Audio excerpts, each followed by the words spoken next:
Welcome, everyone. Week 5 of the Don't Ask Me Why podcast. Getting that damn W for you all once again. And speaking of which, my name's Reggie. He's Roger. Say hi, Roger. Hi, Roger. Thank you, Roger, for acknowledging yourself. First off, go ahead, subscribe to our YouTube channel.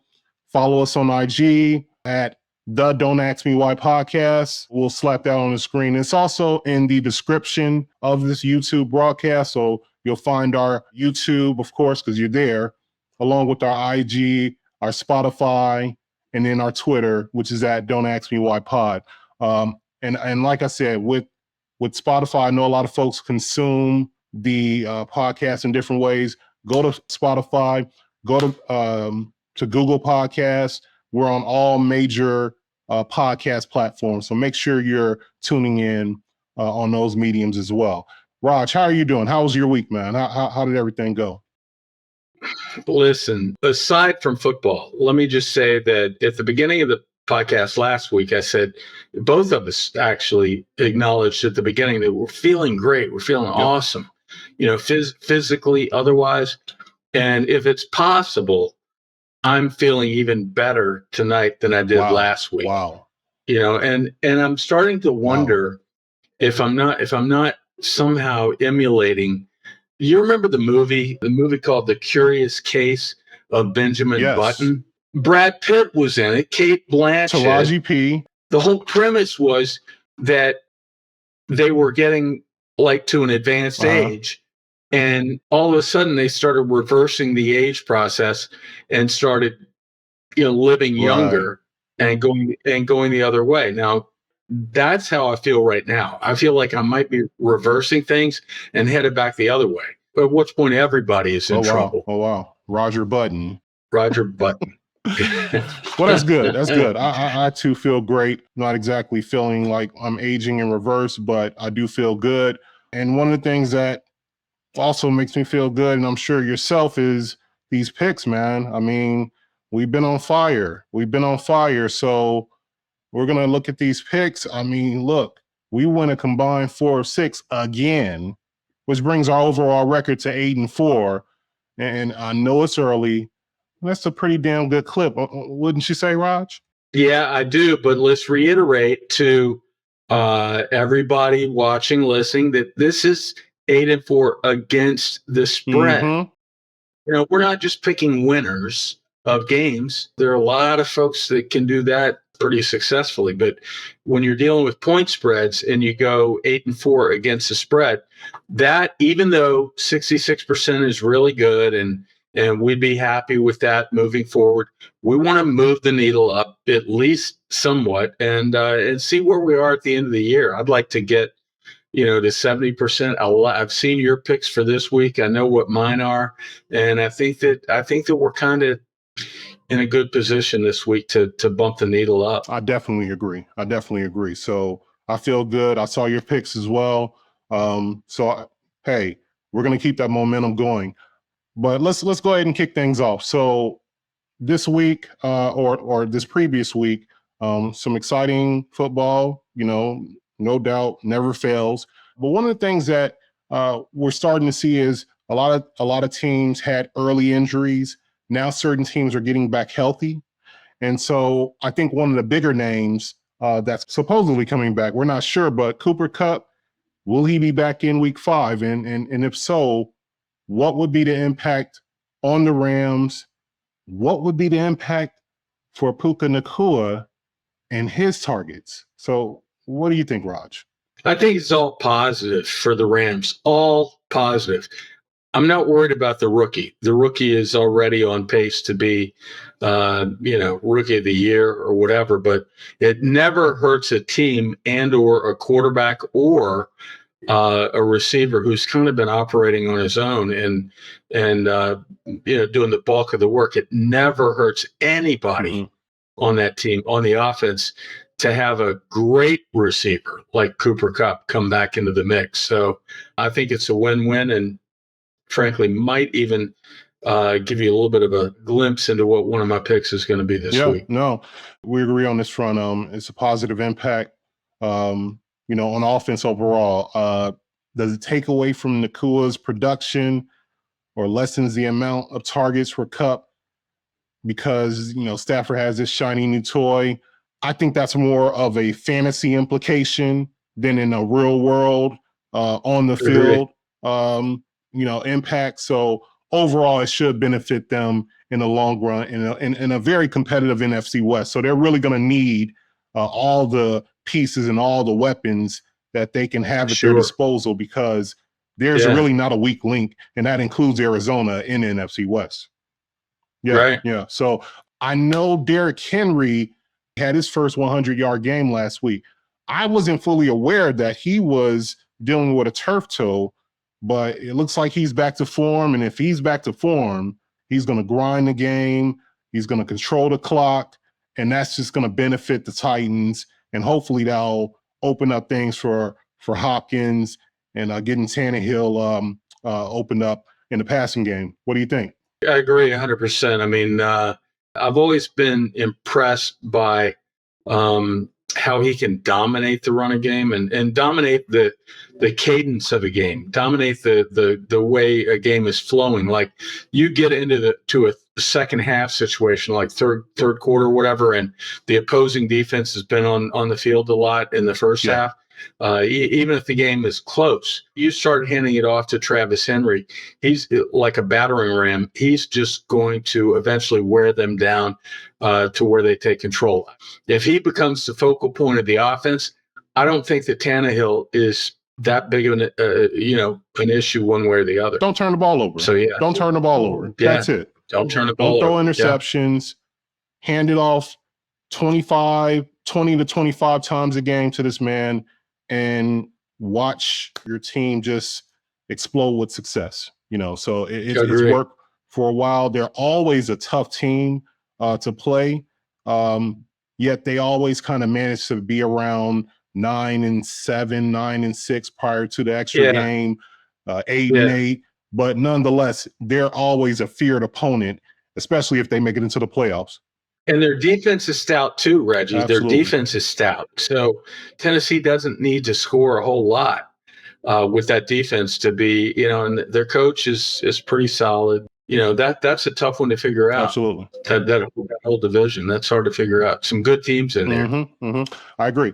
On the same vein of just players getting healthy, Austin Eckler, the Chargers, I think he might be on his way back. And I think, his return does so much for a pretty potent offense already.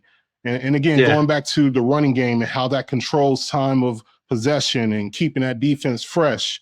I was just so impressed with Khalil Mack. He flashed last week.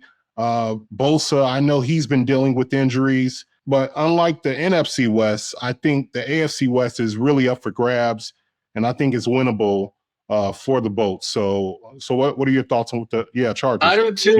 Yeah. And we touched on it a little bit last week, but it's way too early to be counting out some of these teams. I mean, quarterback-driven league. The quarterback for the Chargers, Herbert, is upper echelon. And you got Bosa. When he gets healthy, when you bring Eckler back. I don't discount them at all. I think that they could be a contender late into the year. Yeah. And if they get in the playoffs, a team like that get into the playoffs, they could be a little bit dangerous. They have a pretty decent line. Have a all-pro running back. Herbert is well on his way to being an all-pro QB. They have 2 bookend wideouts, 2 edge rushers. So they have all the ingredients of a championship competing team. But, it has yet to be seen whether they can get over that hump. So I really am rooting for a team like that to do well because on paper, it looks like they should do well. So Miami, now, what a difference a week makes. I mean, they were brought back down to earth. I think you had mentioned to me, and I kind of wonder, was there truly a message sent by Buffalo? What do you think? I think there was. I mean, what more adrenaline or, bulletin board material or whatever you want to call it, does a team like Buffalo need with the kind of players they've got, like Diggs and, Josh Allen? And, these guys are uber confident, the star players on the Bills. And to have Miami coming in off a win like they had the week before, to a packed house in Buffalo, I'm sure they were, as ready as they could possibly be. And good on you for making that play last week. I thought it was going to be much closer than it was, and you hit it right on the over there, right? And they were going at it like great boxers in a heavyweight fight for a while, and then Buffalo just eventually pulled away. Yeah, I think it was like 21-14 in the second early. quarter. So Early. I was like, okay, this is a wrap right here in terms of that bet right there. But I had a good feeling about that being over. But I think it was a message, kind of, sort of. I really need to see Buffalo do that on the road against a team not named the Commanders. So I think that they did what they were supposed to do. And I have to look at the record. I'm not sure what the record looks like, but they play really well at home. But really, I want to see them go on the road and win these kind of games, especially this season. So I don't mean to show any homerism either, but you're like, until they go on the road and beat a team not the Commanders. Let me tell you this: the Commanders went on the road last week, and you saw that game against Philly. They had the game went to overtime. They had every chance to beat Philly, who is the only undefeated team in the league. Yeah. So I don't think going to Washington and laying a big, beating Washington like Buffalo did is any small accomplishment. I think that they're good, man. I think Buffalo is solid. That I might have to change my thoughts about where they'll end up at the end of the year. Yeah. A lot of things are still fluid, but it was a big win nonetheless. The irony of a team puts up 70 points and then damn near has 50 points put up on them the following week. So it's crazy. So Miami definitely came back down to earth. I wonder how they're going to bounce back over these next couple of weeks, because it's like one week everyone's kind of fearing them, and then the next week they're like, okay, they're vulnerable. So let's kind of take them off of that pedestal. Speaking of teams that are always on the pedestal and maybe not for the right reasons, the Cowboys. Another question, was a message sent by that win over the Patriots, 38-3. Yeah. They got humiliated the week before. Yeah. And against Arizona, and they're coming back and they're like, we're going to kick ass. We're going to really let people know, because there were a lot of people close to pro football that were talking about like, Dallas all of a sudden isn't what we thought they were after they, won that game earlier 40-0. So, I think they did send a message. And, like we're talking about last week, if you have to pin your year on one guy, or if one guy gets hurt, you're all of a sudden a wounded animal. Forget about that. You got to be better than that if you plan on getting to the Super Bowl. You're going to be, or being a factor. You got to be able to play without one of your stars being down. And they came back nice. And frankly, I think that, we'll touch on New England at some point. I mean, I've already told you how I felt about Mac Jones, in a previous episode. So yeah, Mac Jones. Terrible. There's nothing that I see out of Mac Jones that really wows me. I mean, never had the Patriot brand is on a steady decline with Mac Jones at the helm. So that, look, hell, the past 20 years, they've had huge ownership in the NFL, with 7 titles. But last title was what, 5, going on 6 years ago. Yeah. And so, again, that allure, that brand name is starting to get a little tarnished. Yeah. They need to make a move at quarterback, in my opinion. So we'll see what they. And at head coach, as far as I'm concerned. Whoa, I'm timeout. serious. 20-second. Well, should I That's give my a point. 20-second timeout or a full timeout? Because that was a little over the line there. That's up to you. It might take you a full timeout to be able to explain to me why. Let me get that 20-second. Two names: Tom Brady, Rob Gronkowski, Teddy Bruschi. I mean, how many great Patriots that Belichick had do you need to go into? Now he doesn't have the superstars, the GOATs anymore. Still has a formidable defense, and I know that's what he hangs his hat on, being a defensive, having a defensive background. But Dallas just hung 38 on them. So, anywho, last week I know you mentioned that if each team in the AFC South were 2-2, that would pretty much reset the division, and I agree with that. With that being the case, who is your favorite to win the AFC South now, being that everyone is on an even playing field, being 2-2? Okay, so I'll look at the season and predictions and picks and stuff like that after 4 games. I'll look at it a lot different than a lot of people do, because a lot of people were, myself included, I'm guilty as charged, but a lot of people were being really reactive even after 2 weeks and 3 weeks. Yeah, I'm not going to be that guy anymore. With 13 weeks left in the year, and a bunch of, you got 4 teams at 2-2. I think that any team has the ability to, if they're a good team, to turn things around. And for me, that's Jacksonville. I just think that they were too good last year. I don't think that what they've shown so far is indicative of what they're capable of. And, they won last week over in London.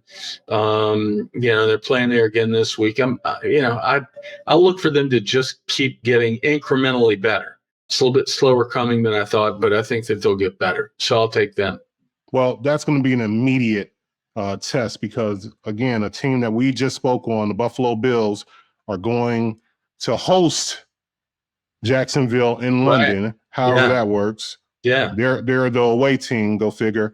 But that's going to be an immediate test. And I'm with you. If they can beat a Buffalo team on a neutral site, essentially, and hopefully having an ability to kind of separate themselves in that division. I think Houston, and again, I know we really need to kind of pump our brakes a little with Stroud.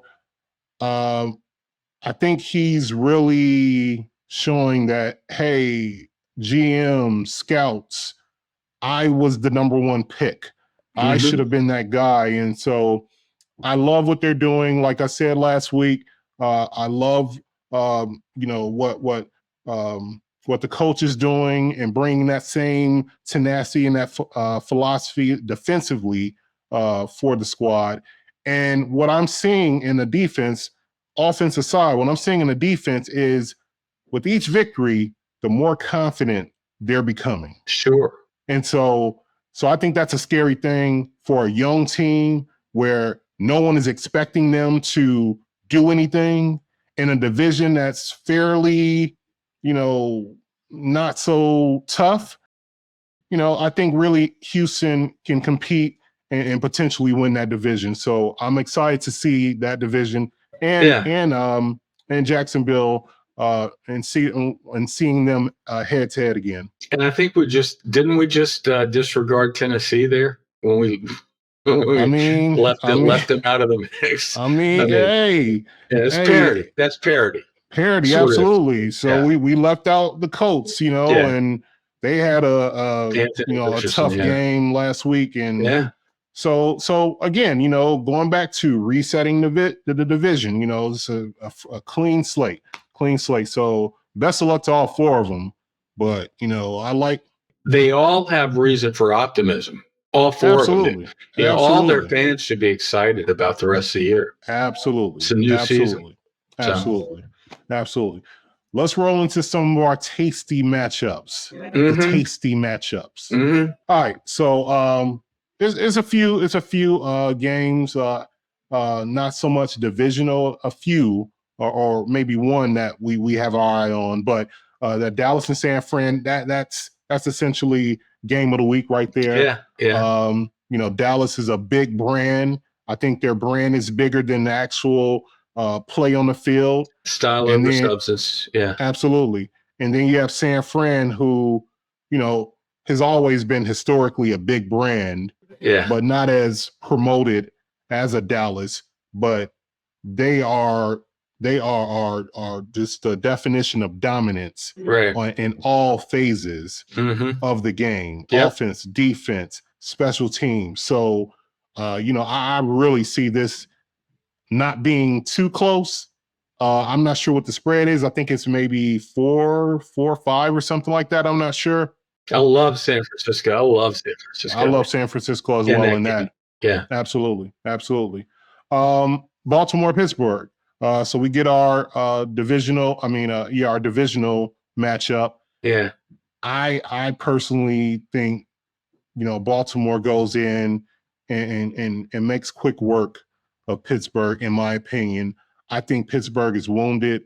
They didn't look too great last week. I'm not sure what the health of the QB is looking like this upcoming week as well.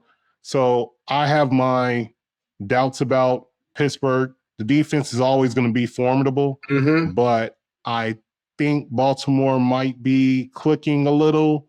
So I don't know. It's up in the air, but I really think Baltimore goes into Pittsburgh, formerly known as Heinz Field, and gets a W. What do you think?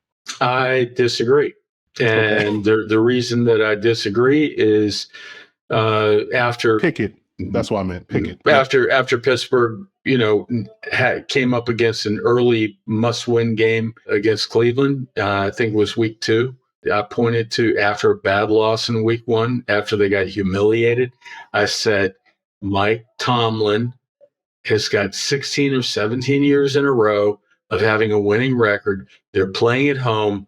Their fans are carnivorous, boisterous, crazy. It'll all be on display for that game, and I'll look for them to come back. It's a crazy league, and a lot of times teams get beat by 20 or more points, and you go back and you look at it, and you're like, well, was the game really over by midway through the third quarter? And I give you a good example. When Buffalo beat Washington, final score was like 38-3. Third quarter, the score was 16-0. So Washington was, right before a bad play, they were a touchdown from cutting it to a 1-score game, and then Buffalo ran away in the fourth quarter. I'm just saying, for me, when it comes to Pittsburgh, I'm just big on Tomlin. He will find a way to, if not win the game, I think that they will cover. The spread now is like 3.5, I think. So, I would take Pittsburgh there. Okay. Cardinals hosting the Bengals. We always talk about must win. It seems like we talk about must win, and the Bengals always kind of find their names into that conversation of must win, and that's damn near since week 1. Yeah. But regardless of what happened in San Fran for the Cardinals, I still think they hung tough in that first half. Going into the second half, after halftime, I think they were trying to make a little run, but they played them tough. It wasn't just they didn't lay down for the 49ers. Right. So this is going to be a tough game for the Bengals, and I wouldn't be shocked if the Cardinals won and if they covered as well. So what are your thoughts on that real quick? I have kind of been not a Bengals apologist so much so far this year, but yes, you have. Okay, I've been an apologist. And so they keep saying like, well, Burrow's getting healthier. He's getting healthier. So I thought last week he would take it from 70% healthy to 80% healthy. And maybe, you'd see some progression, but they were awful again.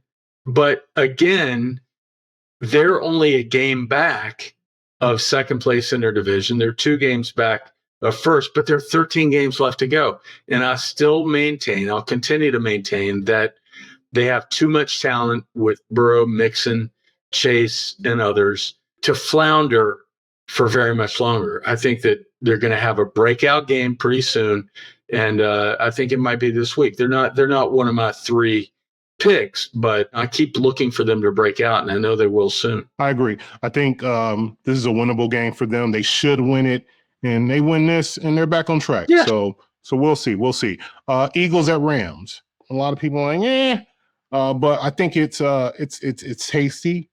You got the Eagles undefeated, one of the only 2 undefeated teams in the league remaining, going into LA, and we may have Cooper Kupp back. Yep. I think you will. I think that's pretty well done. You know, from a fan's standpoint, we will want that. We will want that and just really have some fireworks, because I really think the Rams have the ability to put up some numbers. As long as you have Aaron Donald on that defensive line, he can cause havoc up the middle for Hurts and that RPO action that they have going. I really think it's a trap game for the Eagles. So I say the Eagles beware. Oh, I agree. 100%. I don't have any action on this or anything, but I do. They definitely need to beware. This is a game that it could be dicey for them in the long run. I love the Rams here, +4. Love them. Okay. So you already know what one of my picks is going to be. Okay. Yeah. Spoiler alert. Yeah, spoiler alert. Right. So we have had some great feedback on fan mail, and the fan mail just keeps rolling on in. So we also got a comment from a YouTuber, and they had a question as well. So we're going to get to that as well. But first we got PJ from the Yonkers. Okay. He says, hi, I'm feeling a little uneasy on a long-term commitment with the Daniel Jones and his offseason deal. Are we married to Danny Dimes with a crop of potential franchise QBs coming out in next year's draft? Roger and I have been way ahead of this one. Rod, you want to go first on this? I got a few things to say. Yeah, I mean, if you're part of the Giants brass, you know, the front office and all that type of stuff, and you just laid out all this money for Danny Dimes, you got to be sick to your stomach, you know, because they've just put themselves in a horrible position. Now, he played pretty well last year, and maybe, you know, we're 4 games and who knows, maybe he can turn around. But the game that he played this past weekend, or what was it, Monday night, it was horrendous. That was one of the worst quarterback performances, and he looks like a deer in the headlights. You could see even his coach is disgusted with him. Oh, and I think it's a mess. And we talked last week. We're like, you know, what teams do you think are really done now? You know, even after 3 games, I was like, the Giants are done. The Vikings are done. You know, I said Denver is done. And I'll stick a fork in them. Stick a fork in them. I mean, you know, and I still agree. And Chicago's done. But I don't see any possibility of that turning around in New York. And what are they going to do with Daniel Jones? If they're the team that they share that stadium with can sit Zach Wilson, move him to second string for a free agent QB, and you know, unfortunately things didn't work out, and he's back at the helm. Yeah, they can do the same thing, and so I agree. It's just so much money that they have locked up in Daniel Jones. They got to eat that cap hit, find a new QB, especially if they end up with a top 5, top 10 pick. If that's the case, then, you know, bang, that's priority number 1 in my opinion. That's why I love quarterbacks like Geno Smith so much, right? 8-10 years, journeyman, you know, not getting any traction really until he got to Seattle, and now look at him.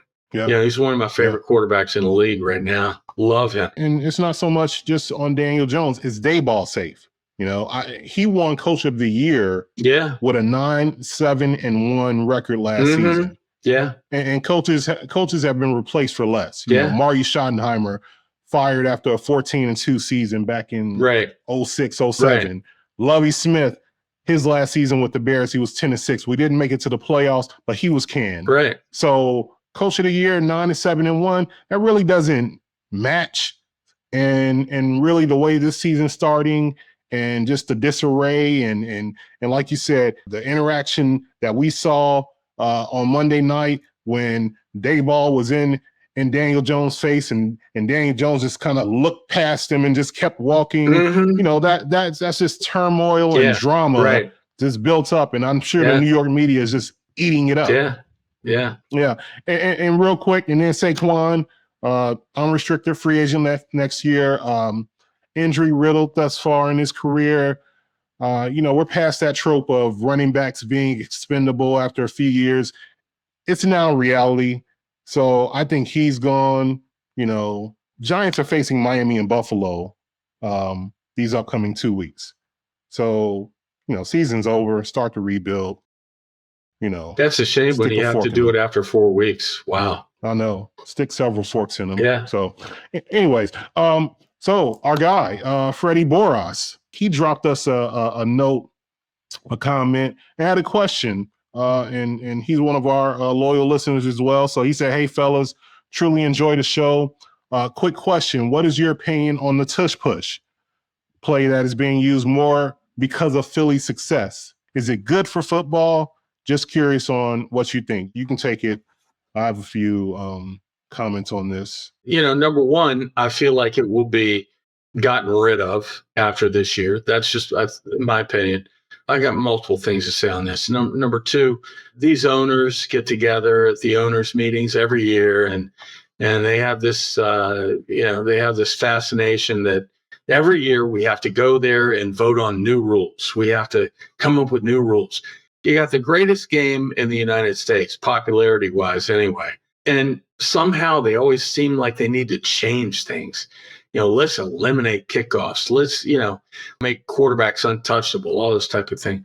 But when it comes to this particular topic, the tush push, for people that aren't familiar with what we're talking about here, we're talking about an entire offense in the NFL getting behind a quarterback. Jalen Hurts has made it popular. And literally pushing all of their ton of weight behind him to push him into the end zone or to get a yard when they have fourth and a yard or something like that. To me, it's no different than, if you ever went to the beach and you saw people playing tug of war and they had maybe 8 or 10 people on one side of the rope and 8 or 10 on the other. It was like just pure mano a mano, who's the strongest, who can pull the rope past. That, to me, that's a rugby thing. It's a rugby scrum. And that's not this game. That's just not this game. That's not, I have no idea why they changed it to where you could have 1,500 or 2,000 pounds of humanity pushing a body, for a yard. Well, ultimately, if it hasn't been done before, then really it's nothing to examine. I know that Tom Brady has made a career of the QB sneak, and not that they were employing it in the same fashion, but they had tremendous success. Mm-hmm. It just really looks from an optical standpoint that this is not fair. It's like your success rate is 99.9%. Mm-hmm. But here's the thing. So I don't think it's something that will get regulated or they'll rule against in the offseason. Not only is the NFL a copycat league, but the sport itself. I've seen this in the college ranks. I've seen college teams doing the tush push or the brotherly shove. Yeah. I've seen several teams employing this strategy in the league as well. So I think it's good for the sport, and it shouldn't be regulated by the league, being that it's only good for just 1 yard, and not every team has the personnel to execute it, i.e. the Giants on Monday night where the center and the tight end were both injured on that attempt. I'm not laughing at an injury, but how does the center and the tight end get injured on the tush push? So let me ask you this question. I have to go back and read the rule as it relates to this. And somebody talking to somebody today about it. It's like, our defense is allowed to do the same thing to stop this play. Are they allowed to gang up, on defense with 6-8 people up the middle, pushing their way into that pile? I'm going to guess that they are allowed, but I think they would put themselves at a disadvantage because if I'm, I've never played professional football, but, just as an observer, if I'm Hurts or if I'm that, Kelsey, I see that they're loading up right here in the center. I'm going to direct traffic to the B gap, to the C gap. I'm going to go around, not going towards where they're concentrated at. So I think they will put themselves at a disadvantage by kind of showing their hand. So I don't know. That's a good question. Because I know on field goals that there are restrictions in terms of, using another player to catapult. So there may be some sort of rule that we're not aware of that may prevent that. So, but all in all, that Freddie, that was a great question. Yeah, tremendous. And it's a hot topic. Yep. So we'll see. But I know one thing that Philly, they're not going to stop doing it. They do it at least 3 or 4 times. I think they almost purposely get a 4th and 1 just to do it sometimes. Yeah. So anyways, another surprise. I'm just going to lay out and you do what you do and let me cover my eyes or shrill in fear. I don't know what the hell I'm supposed to do right now. It was one of the greatest finds for a new podcast for me to run into an ex-Washington head football coach when I was out and about over the weekend, to run into Jay Gruden in the Walmart parking lot close to where I live. What? Yeah. And so I recognized him. Maybe not a lot of people did, but I recognized him. I was like, hey, would you mind giving me a couple of minutes? Would you give us a couple of minutes? I said, I got this new podcast started, blah, blah, blah. And he was like, yeah, I'll talk to you for a couple of minutes. And so here's how that interview went. Hey, Coach, sorry to accost you here in the parking lot at Walmart. And it's really nice of you to let us talk to you, for a couple of minutes. So many things I'd like to talk to you about, but I'll try to keep it short. I know you're busy. The first thing, just like at a high level, how do you feel about the new ownership in Washington? Where do you think it's headed? Do you think that, Washington fans have every reason to be optimistic about where they're headed?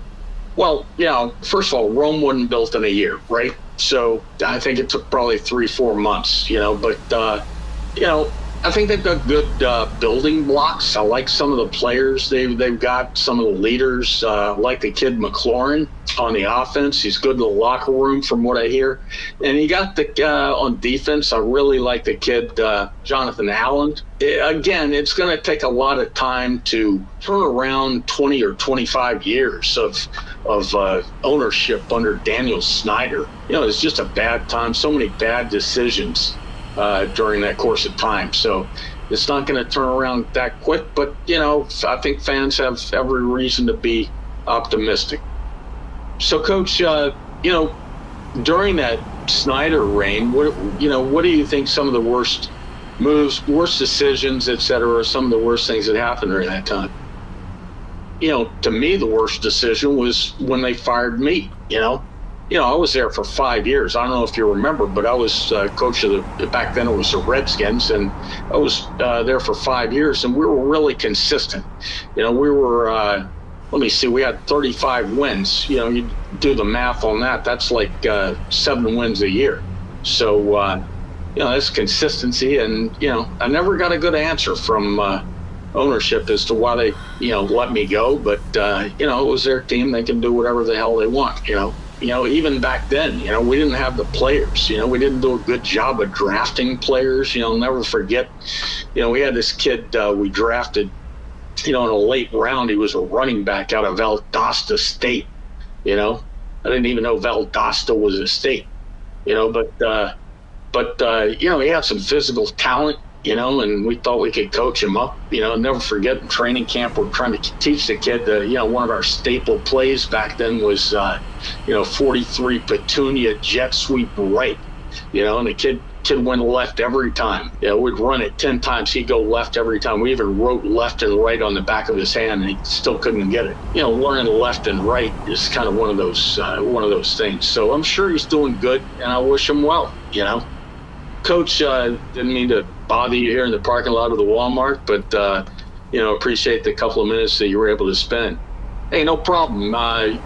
Here's my cell number. I can maybe jump on your podcast sometime. I'm not that busy right now. Right now, I'm going to head off into the Walmart and get myself one of those rug doctors. Pretty good on carpet stains, So, good luck with your podcast, and I'll be happy to join you sometime in the weeks going forward. Thanks, Coach. Really appreciate the time. Wow. Exclusive. I'm more shocked that he shops at Walmart. Wow, he's like every man. I'd read that he had sold his house maybe a year and a half ago over in a nice part of Loudoun County in what they call it. I forget the neighborhood, but it's RG3. I think still has a house over there. But I had also looked at the fact that in terms of what Gruden was doing now, I believe he had joined the Rams as a consultant. So I'm not sure where he stands right now. But of course, he probably has ties to this area, so that could have been why he was around at the Walmart. And everybody likes. Who doesn't like Walmart? Okay. Get himself a rug doctor. Everybody needs their carpets cleaned sometime. Well, we appreciate that, Jay, for Coach Gruden, for jumping on and entertaining us impromptu. So we appreciate. Were you surprised at anything that he had to say about the previous ownership of? No. I think he was spot on. How in the hell did they fire him after 5 seasons of average 7 wins, 7 wins a season? Come on now, that's hell with the Commander history. That's that's above average. Good dude, though. I appreciate the time. Yeah, that was awesome. So we still have some upcoming guests, some surprises. Yes. I know Priscilla's going to be here, I believe, next week. Yep, next week. We're going to have Priscilla.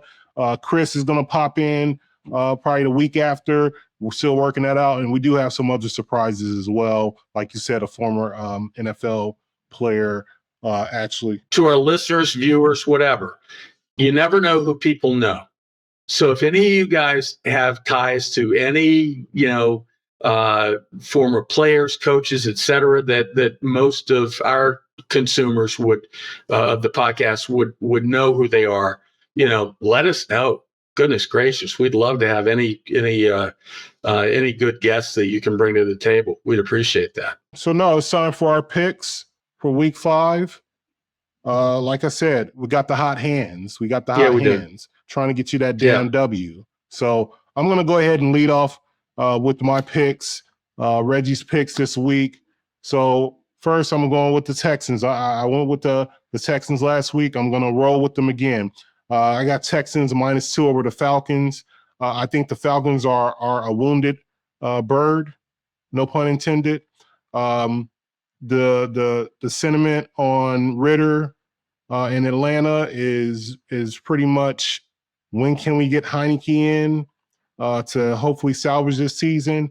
So albeit they're at home, I like the Texans on the road -2 and to win outright as well. My over-under, I always got to throw an over-under in there. That Cowboys 49ers game of the week, 45 is the number. I'm going to go over. Love that, dude. I'm going to go over because even if the 49ers blow them out, I think they're going to blow them out. I think they're going to 40 plus on the Cowboys. So I really think either way, if it's a close game, it's going to be high scoring. So I like the over pretty easily on that. Aren't you a little bit shocked that the number is that low? 45? Not necessarily, because I think the 49ers have the ability. They're almost like a chameleon. They have the ability to run it up, what they've been doing recently, but they have the ability also to slow things down, to muddy things up, to grind it out. I think they can play it in so many different ways. And then on top of that, we do have to, show some give some credence to the Cowboys also having a pretty great D as well. So this could potentially be a defensive matchup and could fall under that 45. But I really like Dak to definitely make a point, put up some points. But I do like 49ers to win. But overall, I like the over 45. Bills, I like the Bills -5 in London, at home in London, however that makes sense, against the Jags. I think the Bills they have a hot hand. What I said earlier, can they win a meaningful game against a team not named the Commanders? This would be a good win right here against Jacksonville, a team that have been licking their wounds. They had a good win last week against the Falcons, but nonetheless, it was a win. They're at 2-2, but this will be a fortifying victory for the Bills, if you will. So I like them to go into London, win impressively, and cover that 5.5. So I like the Bills -5.5 against the Jags. Raj, your turn. So anyway, my picks are, I think I've already hinted at what a couple of them are going to be. I like Pittsburgh +3.5 at home against the Ravens, just because mainly Mike Tomlin. I'm a big fan of his. And I just think that those two teams, those two coaches I read earlier today have coached against each other more than any other two coaches in the league currently. So Tomlin and Harbaugh. So it usually is a dogfight, and I don't think it'll be anything different. So that's why I like 3.5, 3.5. If it was 3, easier for me to take 3.5. I love the Rams at LA against the Eagles, getting Cooper Kupp back. Matt Stafford is really rebounding and starting to play much better. And little surprised that they let a 20-0 lead last week evaporate against the Colts and had to win it in overtime. But with Cooper Kupp coming back, I like their chances there. And I'm a Kansas City guy. I'm not a Kansas City guy, but I'm a Kansas City fan. And one of my tenets for betting on football games has always been, I don't bet on bad teams. I don't bet on bad games where two bad teams are playing each other. But I'll always bet on teams that, on games where, you have two pretty good teams playing. And in this game, I think it's Kansas City against a bad team in Minnesota. Minnesota won their first game against Carolina last week. Big deal. Who cares? That's nothing to me. I think Kansas City, even in Minnesota, is going to roll in there and win easily. So those are my picks: Pittsburgh +3.5, Rams +4, Kansas City -5 at Minnesota. And just a quick recap: Texans. I got the Texans -2 against the Falcons. Cowboys 49ers over 45. Bills -5 against the Jags. Raj, give me yours real quick once again. Pittsburgh +3.5 against the Ravens. Rams +4 against the Eagles. Kansas City -5 at Minnesota. Give me 15 seconds on Khalil Mack and his 6-sack performance. Well, everybody knows that he is such a superstar, and it was just a matter of time, for him to, find his, get his stride. And to me, that's not a huge surprise to me. Yeah. When I saw that, I immediately thought of Derek Thomas, rest in peace. I remember a game, this is in the mid-90s, he had 7 sacks in Kansas City against Seattle. Dave Craig with the number 17 small hands. And number 17, absolutely. And he got 7 sacks. So whenever I see a player, surpass 5 sacks in a game, I'm like, okay, you're getting into Derek Thomas territory. So that's the first thing I always think of when something like that happens. Last thing, I saw, and we've been seeing it for years, Pete Carroll, we alluded to this off mic earlier today, always in great shape for his age, 72, but I think the secret is the chewing gum. And I was wondering, what chewing gum is he using? Because I'm like, it can't be big league chewing gum because he has like these precise, concise, quick chewing motions. You know, it's not like, you know, chewing like he's about to blow a bubble. So I wonder what kind of chewing gum he's actually using. It's not big league. It's not bubble yum or anything. What do you think? I don't know. I'm going to go with Trident, you know, and the reason is because Trident is always, you know, they always put on their packaging something like, you know, good for your teeth and whitens your teeth and it's healthy for blah, blah, blah. And knowing him being 72 and acting and looking and living like he's, you know, 50 something, you know, I wouldn't be surprised it was like Trident or maybe even something prescribed by his dentist. Who knows? He has a strong ass jawline. I bet. Probably I bet so. you Tyson could right cross him, and he would. He I wouldn't blink. I love the dude.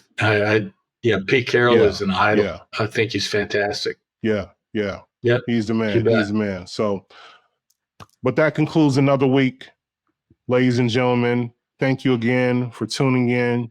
So don't ask me why. Hopefully, we'll get you the DAMW once again. Enjoy your week. Enjoy football Sunday. Enjoy football Thursday. Root for the Bears or not. Rod, good to go. Good luck, everybody, this weekend. And maybe you ought to stick with some of our picks this week because we've had a pretty good run lately. So have a good weekend. Enjoy the football this week and have a good weekend overall. See you guys later. Peace.